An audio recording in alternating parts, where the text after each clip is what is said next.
top keyboard shortcuts in Microsoft Word. So if you use the Microsoft Word application and you're looking for some of the best keyboard shortcuts, there are so many shortcuts and keyboard shortcuts especially that you can use in this case, right? So we'll start with their web tutorial here. So if I open up this little article, I'll be able to see various keyboard shortcuts for Word. Now they have different for Windows, for macOS, for iOS, for Android, and even for web version.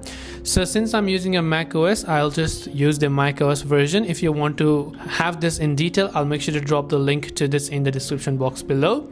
So here if we scroll down, some of the frequently used shortcuts is the undo. So which means to undo the previous action by using Command Z. So you can also use Control Z on your Windows, but on Mac, Command Z or F1.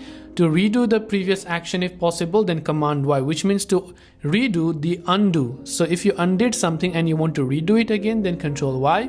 Then you can cut the selected content to the clipboard by using Command X or F2. You can copy the selected content to the keyboard by using Command C or F3.